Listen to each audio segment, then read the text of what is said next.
Chapter 7. The Project. Inspirement Villages. What on earth is an inspirement village? Inspirement is a made-up word based on the word retirement. Imagine a village designed to care for and inspire people whether they have reached retirement age or not. While I was moving items from a retirement village room of a deceased friend, I took the time to pause and reflect on the surroundings that my friend experienced during the last chapter of her life. It dawned on me that a place such as a retirement village that focuses on meeting basic needs could conceivably go on to help with higher needs such as sense of well-being and spirituality. Spiritual philosopher Wayne Dyer noted that the word inspire meant in spirit. Hence, my notion of an inspirement village. All, or almost all, of the services required to meet the basic needs of my friend when she was alive were integrated into one package.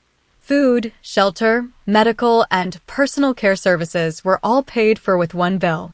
I'm sure it was a big bill, but how wonderful it must have been to not have to worry about and figure out all the bills that anyone living outside of a retirement village has to pay. I have many of my bills conveniently paid with auto pay. This helps a lot, but as a homeowner, I have one thing after another that needs to be replaced and puts a strain on my budget. There is a way I could place these on a kind of auto pay also. I could look into using prepaid services to cover such unpredictable costs. It's no wonder that services like home repair insurance and car repair insurance are catching on with consumers.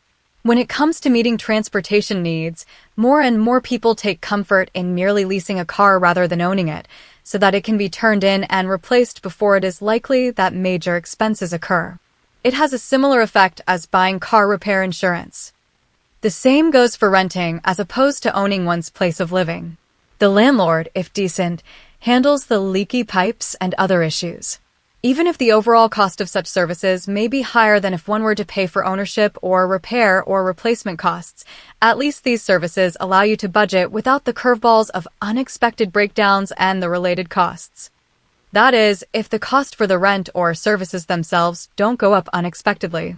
Honeymoon deals for cable television are famous for rolling over into higher costs over time, as though a bait and switch has been done to you. The honeymoon could be over for any number of these insurance-like services. Assuming that the bait and switch isn't done to those living in a retirement village, the added benefits of a more carefree living arrangement would be worth paying a little more in comparison to owning your own place, equipment, etc. Sometimes, the things we own end up owning us, so it might be better to let someone else own them and be responsible for their upkeep. As I write this book, a major concern of voters is affordability. Whether the problem of having difficulty paying for the things that we need is caused by bait and switch or other factors such as inflation, price fixing, supply chain issues, uneven distribution of wealth, etc., people are beginning to feel the pinch. The concept of affordability seems to be a code word for consumers' perceived difficulty at meeting basic human needs. The bottom line is not really affordability. The bottom line is whether human needs are being effectively met. Affordability can only be an issue in a system in which you must purchase and own things with the money you earn. In a resource-sharing system, affordability would not be an issue. Availability of and access to needed resources could still be a problem, and that problem would have to be addressed collectively. But affordability would no longer be a relevant issue. So, the complaint about affordability is partially an indictment of capitalism as it is currently constituted. Should the problem persist, voters will probably start advocating entirely different resource management systems. A significant block of voters are already promoting and supporting democratic socialism. For the most part, the push is for a mixed economy, rather than dismissing capitalism altogether. The desire is for democratic socialism to become the main way that basic human needs are met. Most politically progressive folks are probably perfectly okay with continuing to use capitalism for wants, so long as basic needs are met in a more reliable fashion that an intentional social arrangement could provide. It would be like living in a retirement village. But if we continue to be dependent on capitalism as it is currently constituted, and it continues to fall short of delivering what we need, there will be a strong overreaction to abandon it altogether. Even I, as a progressive, think that would be a tragic mistake. The capitalistic system, no matter how flawed it may be, is one of the main ways we cooperate with each other to fulfill our collective needs. Suddenly eliminating it without replacing it with an alternative means of cooperating would leave a harmful vacuum. Alternative systems should be considered, developed, and tested, but not willy-nilly after throwing away one of the main ways we have of cooperating. My concept of inspirement villages could provide a safe, conservative way to explore and test alternative economic systems. These villages would be model communities that people could opt to live in. Any wrinkles could be ironed out over time by using continuous quality improvement processes such as W. Edwards Deming developed in the business world. The fact that retirement villages and certain gated communities already constitute an alternative economic system embedded within the larger capitalistic system attests to the emergent realization of a need to develop such systems without throwing out the old one altogether. The new system can be phased in without going headlong into chaos in hopes of coming up with a better one. Having said that, there is one hazard I see up ahead on the road that might well result in an overreaction to foolishly abandon the old system altogether. If we don't act now to avoid or at least mitigate the effects of the upcoming train wreck, I fear we will be hurled into an unnecessarily messy, painful, and possibly unproductive social revolution. The train wreck. Here is the train wreck I'm alluding to. So far, we have been able to meet human needs by having everyone get a job and make a living. But automation and artificial intelligence keep chipping away at available jobs. The more jobs that are lost, the harder it is to find a way to make a living. Human needs won't just magically go away. An erosion of gainful employment means that an increasing amount of those needs will go unmet. People will feel threatened, devalued, and unsupported, and will be much more likely to revert to animal-like fight or flight responses, whether it be in the form of radicalized lone wolves or the collective action of a dangerous revolution. I fear that a violent revolution in the near future is more likely than not unless a system for effectively meeting needs is implemented in the meantime. Large-scale unemployment will likely be the train wreck that triggers such a revolution. Even if we are not forward-thinking enough and wise enough to phase in an alternative system ahead of time, a post-revolution solution for meeting human needs must be formulated now and made ready for future implementation. Otherwise, we will repeat what the rock band, The Who, said in one of their songs, "Meet the new boss." Same as the old boss. Revolutions without an effective plan for what comes next fail to be effective. Many unfortunate countries go from one revolution to another because no one can get on the same page to meet overall human needs. Regarding my prophesied train wreck, one presidential candidate several years ago was ahead of his time. His main campaign promise was to try to move us toward guaranteed incomes. He saw the future train wreck. We have been in denial ever since then. No one has brought it up on the political stage recently. Maybe we think it is a bridge too far. It seems to me that it would be better to at least attempt to make the long bridge than to throw up our hands and wait to run off a cliff. Stories. I believe that the bridge only seems too far because we are not willing to change our story about systems of collective action. Some stories, like the notion of having an individual spirit that allows ultimate reality or God to consistently guide us, are worth sticking to because they work for us. Other stories are not worth sticking to because they are not working well enough and will soon fail to work. When it comes to our failure thus far to avert the upcoming train wreck, we are sticking to an old story out of fear of experimenting with a new one. We have not yet given our God-given intelligence and creative problem-solving a fair chance. Some of the fear of change is attributable to mass conditioning. Citizens are conditioned to assume that their intelligence is lame compared to gifted leaders. It is part of the barefoot and pregnant campaign or conspiracy on the part of the manipulative haves. The conspirators brainwash ordinary citizens into believing that the abusive head of the household knows more than they do and that they must defer to his authority. This intellectual disempowerment is one of the ways power abusers maintain control of the masses. Populist politicians can feed off this disempowerment by offering simple but unrealistic solutions to the masses who have been conditioned to blindly trust the authoritarian leader. The followers are, metaphorically speaking, impregnated with authoritarian personalities that enable the master manipulators. Otherwise good, decent, people feed the monsters. One of the ways that fear of systemic change and authoritarian dependency has been fostered is the money system. Just as the nurturers and gatherers long ago must have been tempted to overvalue the hunters who returned to the camp with meat, the current-day masses have been tempted to overvalue the money-makers who figuratively bring home the bacon. Unfortunately, it seems that the masses have succumbed to that temptation. We have depended on the money system so long that it seems impossible to transition to another. There just doesn't seem to be enough political will to make the leap. And those who profit handily from the current system are busy pumping fear into us, so we can't summon the courage to do so. The power abusers also put up a variety of roadblocks to prevent interventions that would put healthy limits on their wealth and power and greedy glut of resources. The good news is that we don't need to reinvent the wheel. Political will for the kind of change that is needed is more likely to be achieved because we have the example of other nations who have already successfully implemented the corrective measures. Mixed economies of several well-developed countries manage to take care of basic overall human needs by using democratic socialism that works alongside capitalism. Mixed economies are already up and running. Technically speaking, we too have a mixed economy. But our socialism is so tepid that it is no more than an appeasement or tease. Because we have not been serious about meeting overall human needs, our economy is more like a mixed-up economy. It's high time for us to benchmark those other mixed economies. We are failing our people. Hopefully we can have a non-violent revolution in which we can vote into existence the changes we need. Peaceful protest is an important precursor to a democratic means of establishing an effective mixed economy.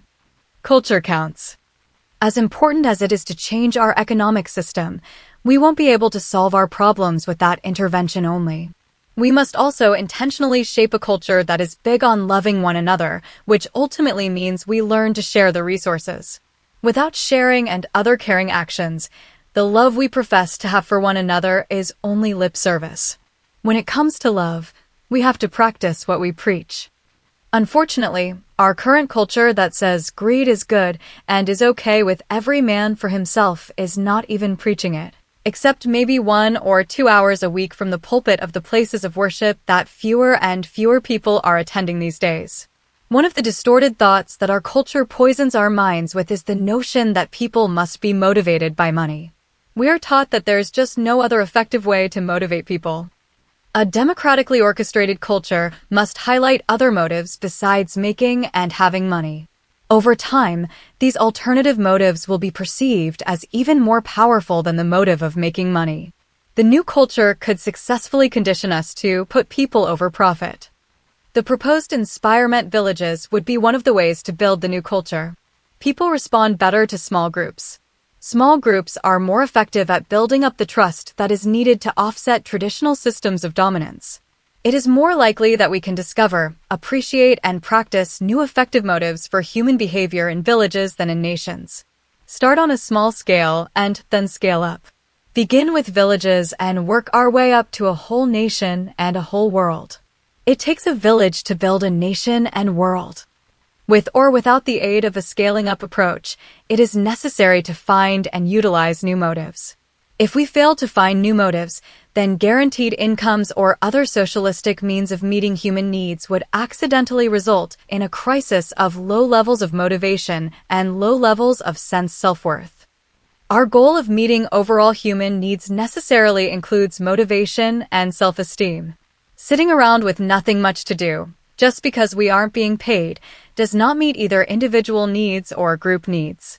I dream of a time where most people can wisely handle what amounts to an early retirement. That means we each find ways to fill our time in meaningfully, such as helping each other, encouraging each other, inspiring each other. The proposed model communities must strive to live up to the name of inspirement villages. A healthy, well-orchestrated culture can provide plenty of motivation other than money. I've seen it in my own church. As our membership gets older, the church, our collaborative commons, as Jeremy Rifkin calls it, begins to resemble a retirement village. A whole host of volunteers pitch in for community service. It takes a village. No pay is needed. In fact, we pay the church through our donations so that we have an organization that is able to do good. As I mentioned at the beginning of this chapter, one of my contributions to the church is to transport folks from a retirement village to our church on Sundays and other church-sponsored events. I'm their bus driver. This activity just happened to expose me to retirement village lifestyle, even before moving my deceased friend's belongings from her retirement village room. The experience caused me to opine the convenience and peace of mind that the integrated services provides. Why couldn't all of society live that way, retired from having to make a living, fully engaged in having a life? Village residency can be an option. But even if you live outside of an actual village, society could function like a good neighbor. And that would feel like living in a village. Inspirement villages would inspire people to reach their fullest human potential, which necessarily includes spirituality or connectedness. Once basic needs are provided, we can help each other reach for the brass ring, a deeply meaningful existence. Money has been an abstraction of goods and services. It acted like a computer of sorts, computing units of resources so they can be moved flexibly about. But now, all these years later, we have actual computer networks that can track resources, match them against human needs, and move the resources without the use of money. Money is becoming obsolete. The future needs meeting system would cut out all middlemen who greedily extract profits and resources. Even though the money system was much more flexible than barter and better, at least up to a point, than feudalism, we have nearly outgrown the usefulness of it. We now have economic lords that aren't much better than the exploitive lords of old. And to add insult to injury, traditional Abrahamic religions use the word Lord to refer to God. Personally, that word sounds increasingly like a sour note.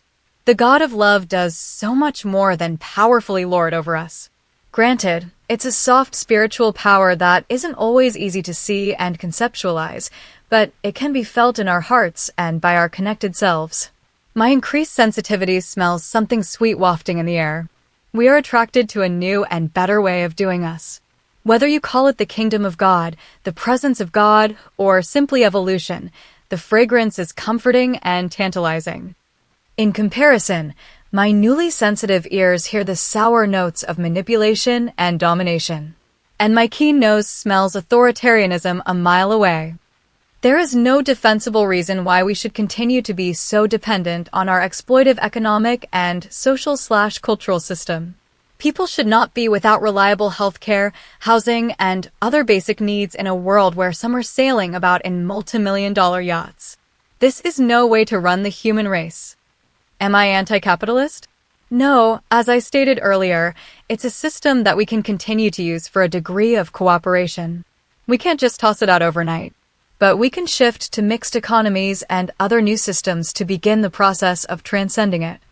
Perhaps inspirement villages can be used as laboratories to see what best meets overall human need. The villages would act as a microcosm of the social macrocosm. The means to transcend our dependency on money and traditional ownership could be mastered within these model communities. In the meantime, at the macro level, capitalism could be allowed to play a secondary role by meeting wants, while democratic socialism, or the like, is used to meet our collective needs.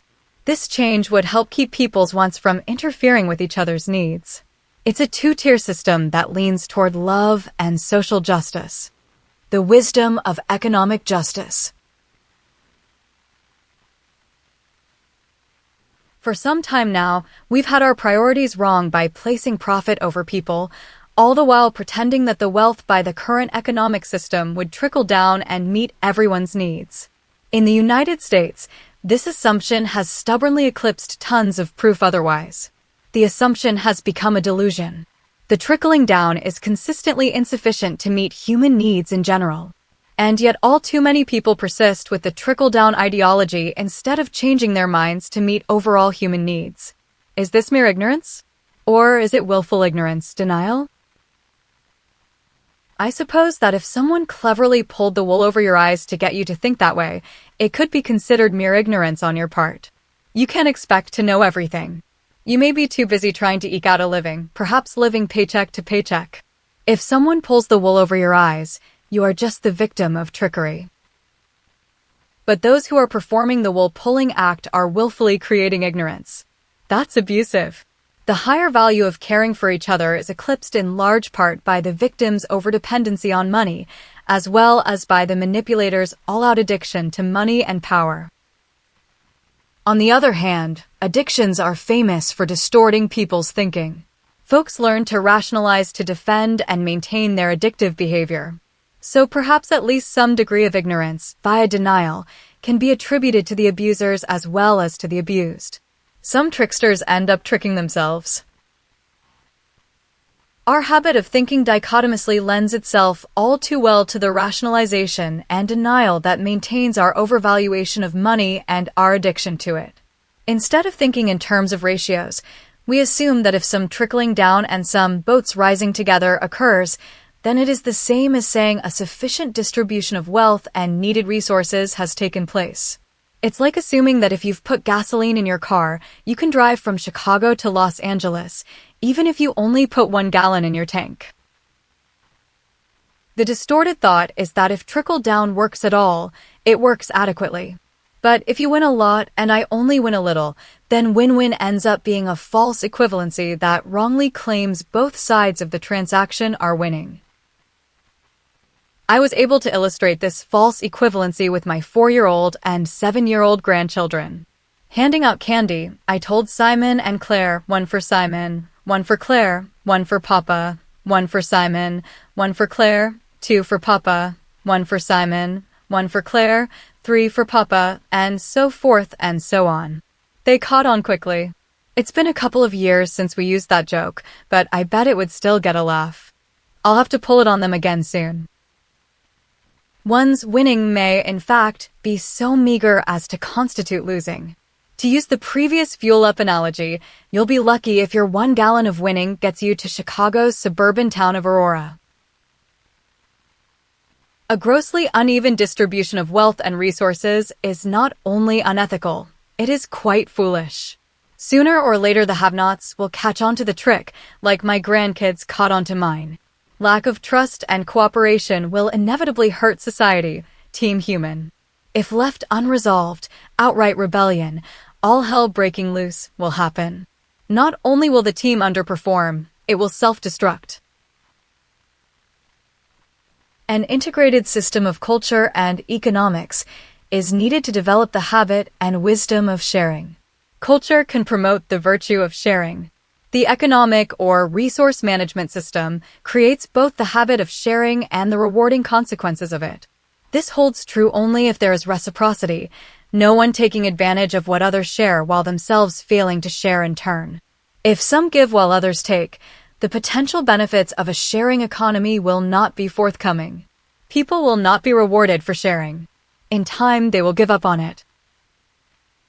As an example, if players on a basketball team generously pass the ball to their star player, and he or she nearly always opts to shoot in order to rack up personal point averages, even though it leads to unnecessary losses for the team, the other 4 players will not get rewarded for sharing the ball. They eventually will stop passing the ball to the ball hog. They will become uncooperative, like the ball hog who first exemplified the lack of cooperation. Also, they may begin to feel that their team just doesn't have what it takes to win. They will lack confidence and become demotivated. Like a negative self-fulfilling prophecy, their subsequent underperformance will only seem to prove all the more how bad the team is. Accordingly, some sort of negative consequences must occur for whoever abuses trust by failing to reciprocate the sharing. Metaphorical ball hogs must be placed on the bench until they learn to pass the ball appropriately to the other players. If they are talented, then at some point they must also be forgiven and allowed back into the game so they can have a chance to show that they will use their talents for the benefit, rather than detriment, of the team. If they fail to redeem themselves of their ball-hogging tendency, then back on the bench they must go. In our current society, filthy rich people who try to rig the social and economic system in their favor hog the metaphorical ball. They hog the resources and power to dictate how the resources are managed. They should and must be put on the bench. The formula. So far, I have woven together 3 main concepts regarding collective action that can help us make the world a better place. Let's put those concepts in a clear and concise manner that can be used as a successful formula for the social change required by the Grand Reclamation Project that our individual spirits have signed up for. Simply stated, we must intervene 1. Economically, and 2. Culturally, and 3. We must do so using scaling up procedures. Plus, these 3 interventions must occur together. The whole is greater than the sum of those parts. An integrated plan is required. The economic intervention must move us toward an equitable and effective sharing of resources to meet human needs. Sharing of resources can significantly increase trust. Imagine how different it would feel if the things you need are freely, gladly given to you. It would tend to make you feel cared for, valued. That would also make you trust others. You would have a good tangible reason to think that they have your back. Contrast that with the current system in which you must compete for obtaining the needed resources by earning enough money to purchase them, even as others who are scrambling to buy them drive the cost up because of the supply and demand formula used for setting prices. Those who greedily hoard resources in the form of building excessively large homes, owning large swaths of land, and living lavishly while others are struggling to make ends meet make people resentful. Investors who have deep pockets to purchase real estate drive the prices up for those who need a house to live in. This leads to even greater resentment and erosion of cooperative attitudes. Fortunately, some legislators are beginning to promote laws to protect would-be homeowners from the inflationary effect of investors. Greed is sensed as a form of cheating. Deep down inside, we know we are all better off if we share. The Golden Rule's admonishment to do unto others as you would have them do unto you includes the doing of sharing needed resources. Those who don't are cheating humanity of the benefits that following the Golden Rule provides. Greed erodes trust and clogs up the gears of cooperation, as though sand is being placed between them. And trust and cooperation are necessary ingredients for an optimal culture that facilitates well-being and spiritual growth. Since trust and cooperation fall under the category of culture, the fact that economics can impact it shows how the domains of economics and culture interact.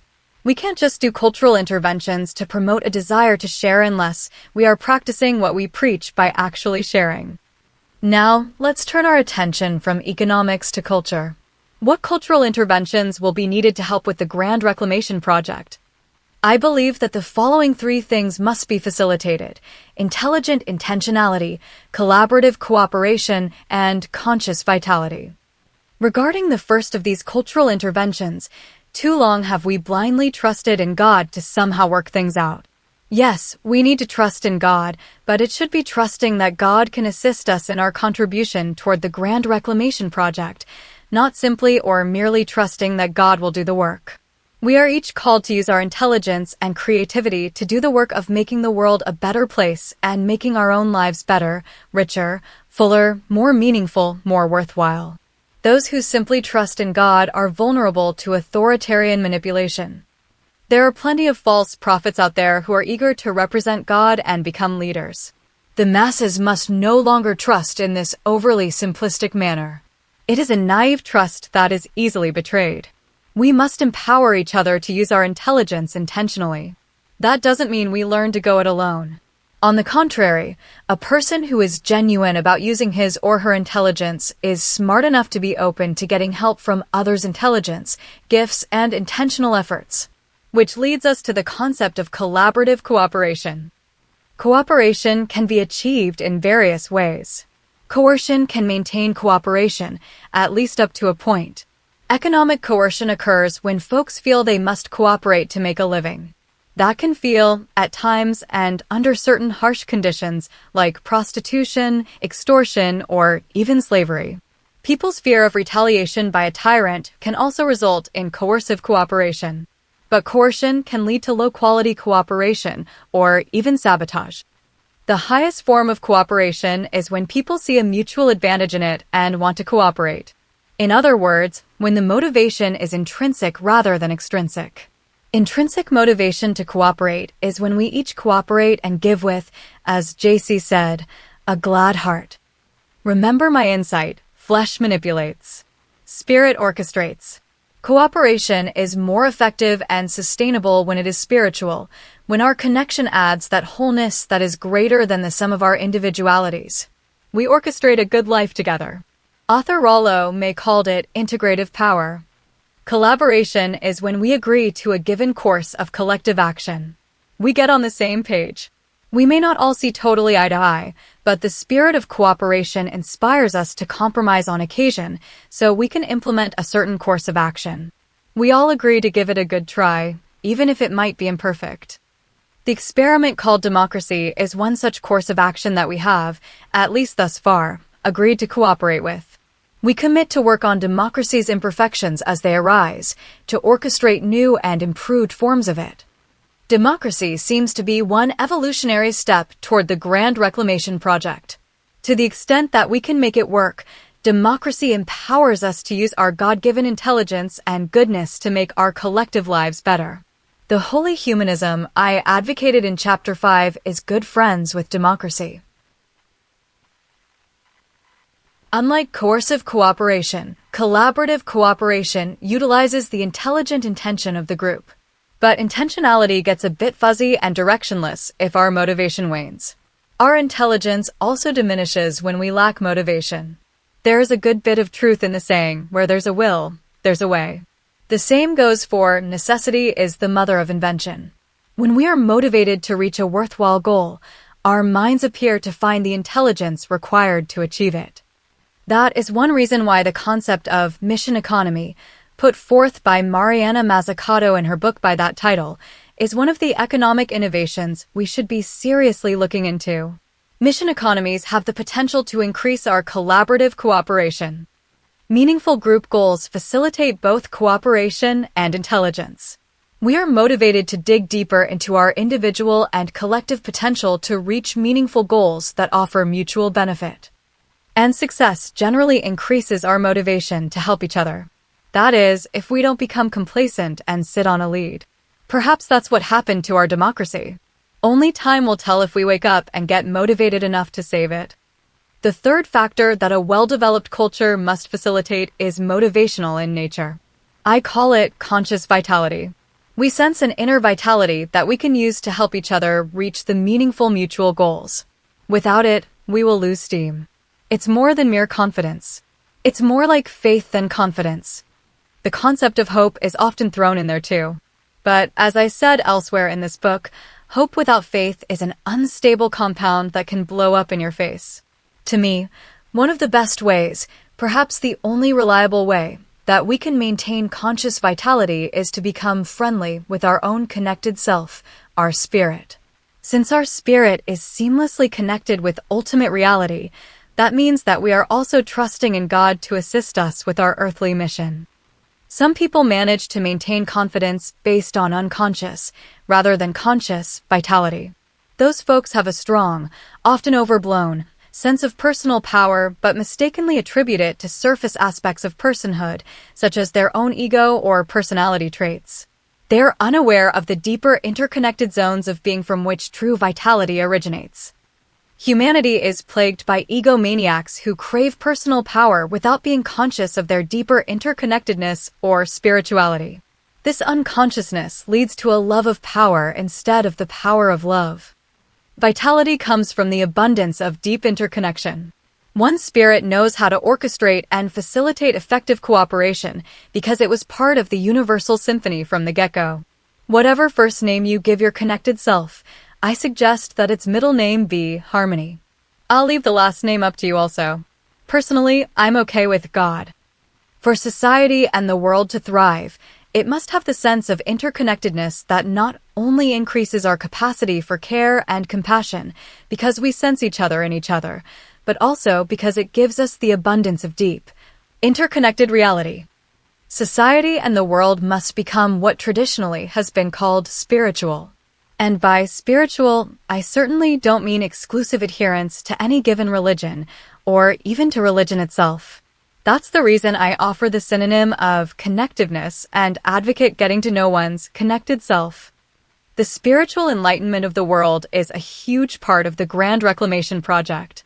When we understand the ways and workings of the connected self, it helps us learn to apply spiritual energy more consistently to the surface reality where we momentarily exist. We become more proficient at participating in the project. What's emotional skill got to do with it? That's another reference to Tina Turner's famous song, What's Love Got to Do with It? Psychological development in general is one of the necessary tasks of an effective culture.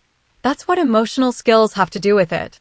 Without sufficient psychological development, emotional entanglements can stunt our spiritual growth and impede our cultural evolution towards heaven on earth. If the psychological skills of the populace go undeveloped, all sorts of unethical behavior results from emotionally driven foolishness. As important as emotions are to orient us toward meeting certain needs, the well-developed human must learn to effectively use the clinical psychology formula that I have mentioned repeatedly in this book. Have the emotion instead of the emotion having you. A society filled with people whose emotions have them is a society doomed to lack of well-being and ultimately to failure. One thing that helps with emotional management is the ability to reclaim one's mental projections. It is a psychological skill that helps us create a better life and a better world. It is a way to benefit from useful feedback. It helps us develop better integrated personalities and achieve a sense of security and wholeness. We trust ourselves because we know, accept, and work with the previously hidden aspects of our being. We eliminate, or at least significantly reduce, self-defeating tendencies. The projection itself is often an ego defense mechanism. I call it defensive projection. We are afraid to identify with certain emotional reactions and undesirable tendencies, so we subconsciously push them out there away from ourselves and see those sensed flaws in others. We also project blame instead of taking responsibility for our own mistakes. Defensive projection is a real problem, both in terms of individual growth and social harmony. One major factor that may contribute to defensive projection is that a person may not believe it is possible to process and change his or her undesirable psychological tendencies. If we believe we can't change them, then it is too painful to admit that they are ours. It would define us as being bad people. We have all heard the saying, where there's a will, there's a way. I attested to the validity of that saying just a few sections ago in this chapter when discussing the role that motivation plays in a society's ability to make necessary changes and in our ability to collaborate effectively to reach meaningful mutual goals. But where there's a way, there's a will is also often true. Once a person sees that there is a feasible way to change, he or she may become willing to give it a go. Some cultures or subcultures promote the belief that emotional tendencies are so heavily predisposed that it is wishful thinking to suppose that a person can significantly change his or her emotional responses. Those problematic tendencies are thought to be mostly caused by genetics, the result of bad seed. This leads to feeling helpless about changing one's emotional tendencies or habits. And where there's no way, there's no will. There's no will to address your own problematic emotional tendencies.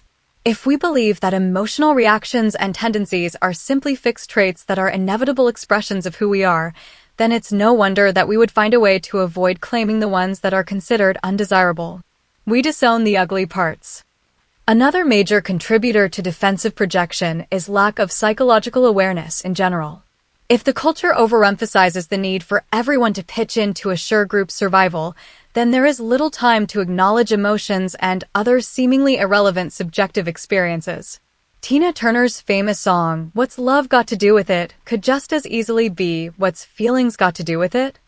As an example, post-traumatic stress disorder in war veterans is largely the result of not having had the time to process emotions during the heat of battle. The soldier keeps on fighting, but his or her emotional equilibrium can't catch up. Even if the war veteran managed to come home with all his or her body parts, he or she may be crippled inside. The same practical subcultures that zoom in on group survival and allow it to hang over everyone's head like the proverbial sword of Damocles also tend to promote the notion of good and bad seed. Perhaps if survival is at stake, the group just doesn't have time and resources to waste on rehabilitating its misbehaving members. So, it is better to identify them as having bad seed and then cast them to the side so that the group can get back to the business of surviving. It's only natural that the bad seed theory adherents would downplay the significance of psychological insight. What is the relevance of having insight about something that the individual is powerless to change? Such subcultures also produce a disproportionate number of authoritarian personalities, people who feel most comfortable taking orders or blindly following rules. Lack of psychological insight leads to lacking a sense of a subjective, deeper self. If there is no me in there who might possibly disagree with what authorities say I should do, then I will simply follow their commands. Fear can prolong the perception that a person or group is in a survival situation. Even if external circumstances begin to be more comfortable and prosperous, the underlying fear causes the group members to make sure they have plenty of power, control, and resources to withstand the devastation that could be just around the corner. Some, if not most, greed is the result of a compulsion to overcompensate when preparing for a rainy day. More often than not, the assumption of being in a survival situation is no longer true, which means that the self-constricting lack of psychological awareness is unnecessary. What a shame it is that human potential and the potential for a better world is lost because of a misperception, a wrong idea, or a lie. Sadly, social elites often intentionally promote fear-based authoritarian views because it allows them to better manipulate and maintain control of the underclass portions of society. That is part of the barefoot and pregnant strategy that we discussed earlier in this chapter. Instead of nurturing human potential is thwarted. Growth is stunted. All these social/cultural factors contribute to the problem of defensive projection and the failure to reclaim those projections. It is an unfortunate human condition that has profound social effects. The inability to reclaim one's projected hidden tendencies is both a cause and effect of an imbalance between the modes of doing and being, as discussed in Chapter 2. If doing eclipses and crowds out being, there is little chance to reclaim projections because reclaiming projections, along with other aspects of self-awareness, is a specialty of the mode of being. We are less defensive when we rest and nest in simply being. A beingness deficit also interferes with relating and love. We don't feel whole if we can't reclaim our projections, and if we don't feel whole, we are left with a nagging sense of insecurity that we either overcompensate for or are consumed by. This further fuels the bad habit of projecting our own flaws onto others, causing us to see others in a negative light. Our capacity for love and empathy is greatly compromised. And a world without sufficient love and empathy is not exactly heaven on earth. It can become a hell on earth. So, as clinical as it may sound, psychological insight and personality integration is a responsibility of society. We must shape a culture that not only grows people who have their act together, but people with better integrated personalities who are well on their way to spiritual enlightenment. Culturally facilitated skills of processing our emotions and reclaiming our defensive projections will help us get to know our spirits, our connected selves.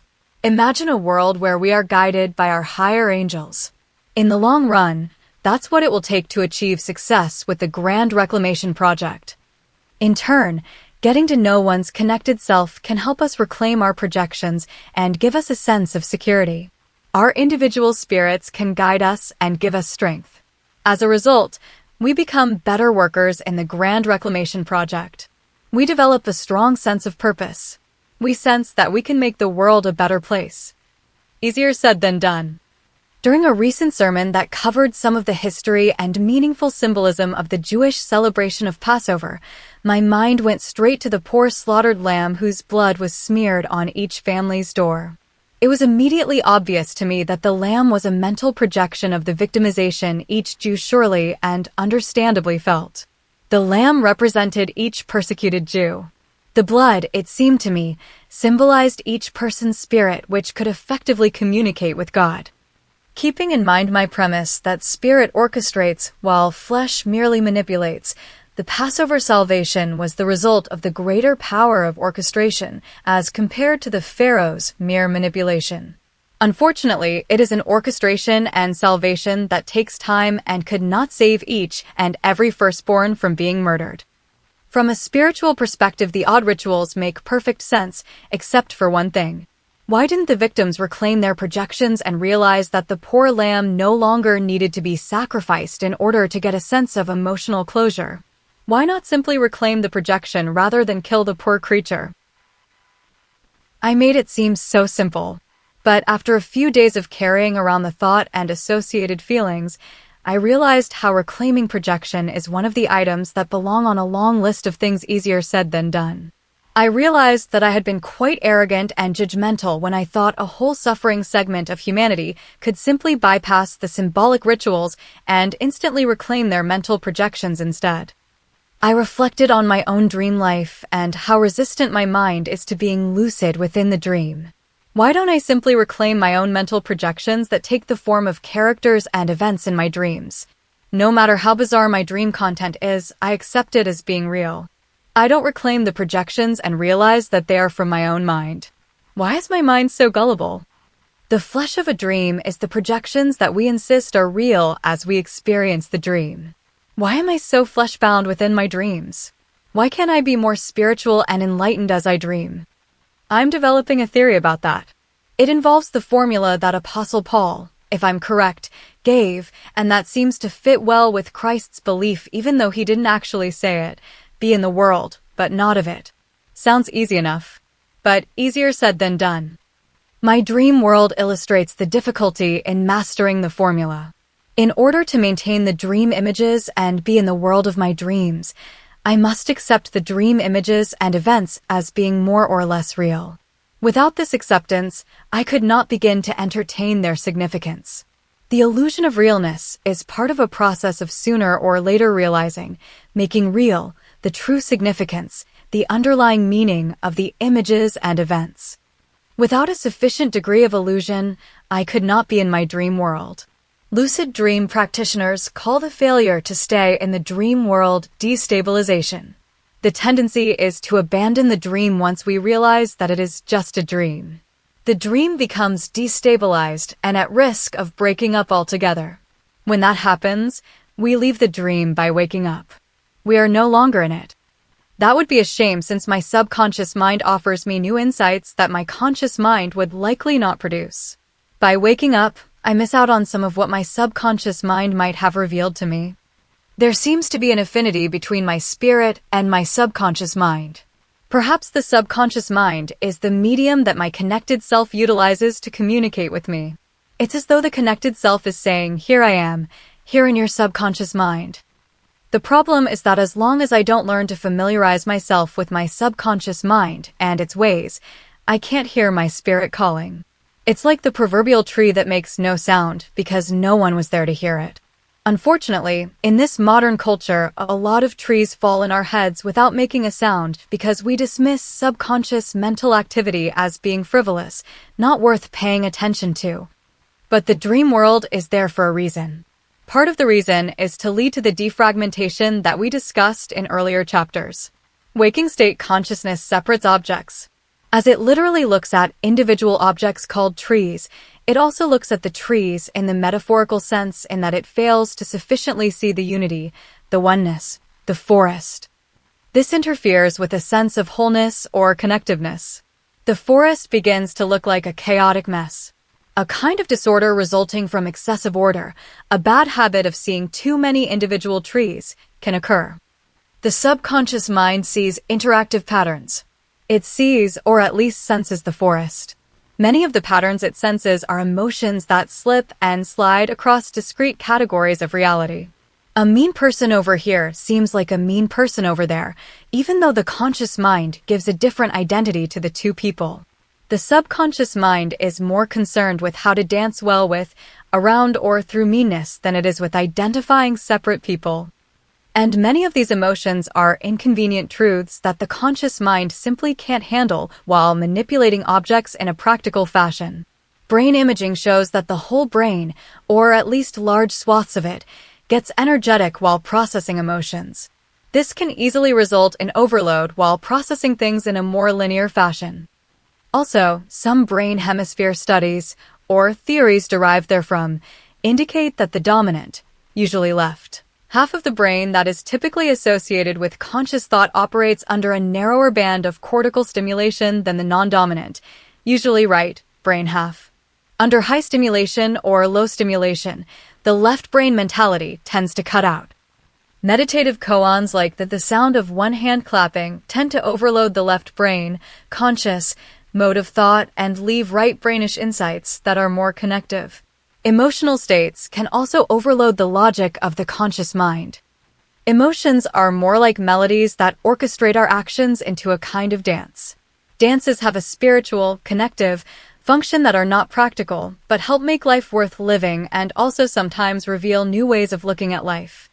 The fact that the right brain hemisphere has been thought to specialize in novel situations, among other things, supports the notion that the non-dominant brain hemisphere and function assists with creative adaptation and creative problem solving. It shows us how to waltz through or around a problem in life.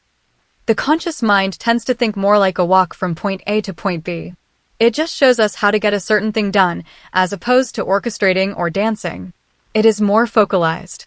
This reductive and exclusionary tendency can be overcome by practicing interactive or connective thinking, but that's another easier said than done sort of achievement or attainment. The latest evolved brain structure, the prefrontal cortex, appears to integrate brain processing, including right and left brain modes of thought. Along with both and thinking, the prefrontal cortex integrates walking and dancing, metaphorically speaking that is. It could be quite instrumental in helping us achieve states of flow. And that brings us right back to the experience of spirituality, sensing connectiveness. A practice.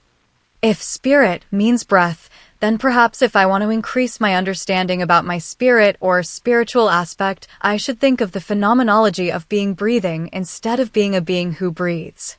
Whether this practice activates the prefrontal cortex or not, it could help me get to know my connected self. I noticed a similarity between breathing and the Gestalt therapy concept of reclaiming your projections. Breathing out is a physical projection containing energy. An image or idea is a mental projection containing energy. Exhaling resembles mental projection. Inhaling resembles reclaiming one's mental projections as long as some portion of the exhaled breath is captured in the inhalation. The breath has both old you and new you energy signatures.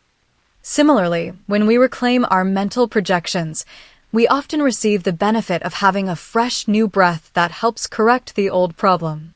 As an example, we may learn to control and reduce our hostility instead of merely pushing it away. We can have the hostile feeling instead of it having us. The new self-energy signature that is breathed in during the reclamation process is the power of transformation. It is part of spirit's orchestration. In addition to newly realized transformation skills, we may end up with increased empathy for others who also struggle with hostility. We understand that we have been where that person currently is in their struggle. The distance between self and other is diminished. We feel closer to others. What we breathed in during the creative act of reclaiming our projections is a sense of a bigger self. Reclaiming projections is one way to get to know one's connected self.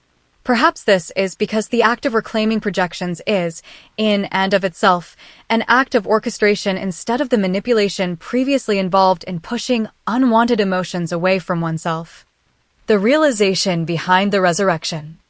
A sermon was going on in my head at the same time our minister delivered her Easter sermon. When I did catch her main points, it was uncanny how well her sermon and the one in my head matched. But the sermon in my head offered something a bit different and, to me at least, a little closer to the main truth, the one that works best for me in a wide variety of life situations. In retrospect, I believe the sermon in my head was delivered by my spirit. Another name for my spirit is my connected self, because it is an aspect of me connected to a deeper, more highly interconnected reality than the physical reality of my earthly existence. The outer sermon was about how the resurrected Christ was more good than great, in the sense that he offered intimate support to his first-generation disciples and to us disciple-like followers ever since. In contrast to the great miracles before the crucifixion and the great miracle of his resurrection, his presence after the resurrection was more like a non-sensational visit from a helpful friend than a heroic miracle worker. The spectacular holy honeymoon was over, and the even holier marriage had begun. It is a loving and uplifting relationship that continues to this day in the lives of Christ's followers. What a good sermon. It is more spiritually empowering to have a spiritual helpmate than it would be to have a supernatural rescuer. And yet the sermon in my head went one step further towards sustainable spiritual empowerment. The sermon in my head had something in common with an important scene in the story and movie The Wizard of Oz. Oz informs each of Dorothy's sojourners that the empowering gifts he gave each of them were in them all along. They just didn't realize it. And so I come to one of the main takeaways of the sermon that my connected self delivered to me this Easter. Jesus Christ's death on the cross and his subsequent resurrection didn't give us anything we didn't already have, except our awareness of it. What is it? What was JC showing us during all the drama? He was showing us that humans have a spirit that goes on beyond us as individuals in time and connects via love and other forms of spiritual sensitivity beyond the simple location of our physical existence. In response to the sermon in my head, I did a little mind experiment. I decided to use the practice that I described in the previous section. Since the word and concept of spirit is derived from the word and concept of breath, I imagined that my breathing was interacting with the breathing of everyone in the pews this Easter Sunday. The experience yielded a result in the form of a spiritual sensation like the feeling one gets while taking communion when one's heart and soul is really into it. My overall takeaway was that the realization behind the resurrection story is that we, like Jesus Christ, our teacher by example, each have a spirit. The ostensible hope of a rich and meaningful existence and victory over sin and death comes from the perspective of our physical selves, traditionally called the flesh. Flesh manipulates. It only understands overcoming despair and loss. If, on the other hand, we come to acknowledge, understand, befriend, and utilize our own spirits, we begin to see something different than hope and victory, something more sustainable than simple hope and victory. Hope and victories come and go. Spiritual reality doesn't ride that roller coaster. Granted, that's way easier said than done because as physical beings, notwithstanding our significant spiritual potential, we are nailed to an earthly reality. It's not easy to be in it and beyond it at the same time. The key seems to be to develop a consciousness of a deeper reality. This consciousness, like the sermon delivered in my head, comes automatically once we get to know our spirits or connected selves. Which comes first? The deep consciousness or the recognition of and relationship with one's spirit? It really doesn't matter because the two naturally work together. While flesh manipulates, spirit orchestrates. It transcends despair and loss, even as it includes it. Nothing is overcome except the unnecessarily high resistance and friction of identifying too much with the physical aspect of our being. What it really means to be Easter people is to know our own spirit and to learn how to let it guide us in our lives. Christ did. We can too. Sleeping in someone else's house. Regarding the problem of identifying too much with the physical aspect of our being, the dream I had just the other night was encouraging. Becky and I were looking for a place to sleep. We entered a sliding door of someone's home. I felt uneasy because I knew it was not our home. We made our way down to a fully finished basement where an older couple discovered us. Surprisingly, they were not fearful or angry about our intrusion. Instead, they accepted us. It was okay if we slept in their house. They did, however, say that they could no longer drive and that they needed someone to transport them to the store, etc. The clear implication was that we could repay them by helping them. It was a win-slash-win proposal on their part. We could lodge in their home, and they would gain a much-needed means of transportation. Becky and I no longer felt bad about being intruders. We could earn our keep. And we were welcomed. My takeaway from the night school session was that I was identifying more with my spirit than with my physical self. Maybe my writing helped me with this identity shift. After all, I'm nearing the end of a whole book about identifying more with spirit than with physical existence in order to ironically improve the quality of that momentary existence. Talk about a win-slash-win proposition. My connected self gets to improve its effectiveness to navigate the world so it can help bring it more in line with ultimate reality. And my concrete self gets to find a way more fully be and to rest its worrisome mind in an uneasy world. The dream came right on time. The dream happened on a Saturday night or in the wee hours of Sunday. I did actually have a chance to help transport people who were even more elderly than me. I drove the shuttle bus between the retirement village and our church.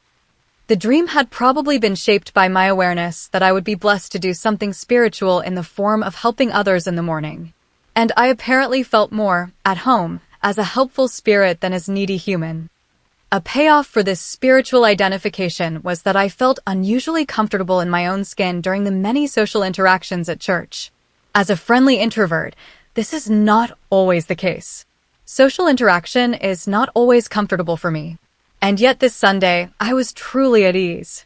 The dream had transported me to a better place. I've been thinking a lot this Easter about psycho-socio-cultural events leading up to Christ's crucifixion. One important piece of the puzzle came from something Christ said on the cross: "Forgive them, for they know not what they are doing." Our usual takeaway is to forgive, and that certainly is not wrong. But what if we focus on the know not part instead? Christ's pointing out of the problem of not understanding makes his theology appear to be very much in line with the Eastern concept of enlightenment. He lovingly exposed the masses to the potentially empowering enlightenment of understanding spirit and spirituality. Unfortunately, they were not ready to understand. And so the attempt to enlighten them backfired. I recently dreamed I was about to shoot an intruder in my dream, when something made me realize he was not the harmful outsider I took him to be. I laid down my weapon as the dream ended.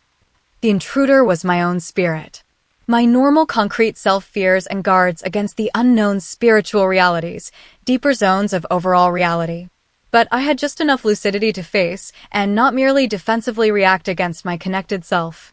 As my spirit re-entered my body, I found a degree of acceptance and understanding. This was progress. I am usually like the unenlightened masses, thinking my physical existence is more or less all there is to me and to life in general. This, despite the fact that I give lip service to notion that there is an other side. Regarding the circumstances leading up to Christ's crucifixion, perhaps the outcome could have been avoided if something like an open esotericism had been utilized to vet the persons close enough to understanding or enlightenment and then gradually teach others over a much longer period of time. Is this closer to what the Buddha did? Didn't he avoid being crucified? Then again, there may be a downside to the open esotericism strategy. Esotericism tends to stay in the hands of a few, and the passion to share it with others gets forgotten over time. The open part of open esotericism may tend to close after a while. So, I can't fault JC for casting pearls before swine. He was faithfully acting upon his sense that there is great potential for enlightenment in human beings. He wanted to offer the masses the gift of awareness of their spiritual nature, no matter how much that gift cost him. And even though the masses were not yet ready to receive it, he did manage to plant a dormant seed that might grow later when the world is finally ready to understand spirit and spirituality. The good news is the prospect of enlightenment. All these years later, the prospect is still there. Probably even greater, since we have had more time to discover the true interactive nature of life, the prophesied tree of life. Given enough time, the prospect of enlightenment is also a promise. The Grand Reclamation Project is destined to succeed, sooner or later, here with human beings or somewhere else with other sentient beings. The connected self of each person agreed to accept the assignment, so it could be sooner rather than later. Hence the importance of getting to know one's connected self. God wants us back. And our connected selves can help God or ultimate reality have our backs in the meantime. A few years ago, Becky and I tried to explain to our then 5-year-old grandson how we would all have to wait for a certain desired event or outcome.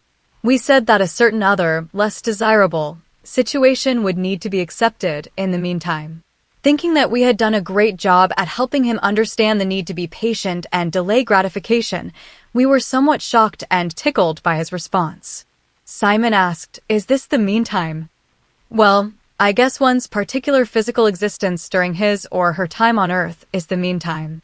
Sometimes it also seems mean in the other sense of that word. Life can be quite difficult. At other times, we experience the divine beauty that rubs off on this physical dimension, and we are grateful to be here. Grateful or not, we won't be here in this form for long. Nonetheless, your connected self can help make the meantime more meaningful. Get to know it.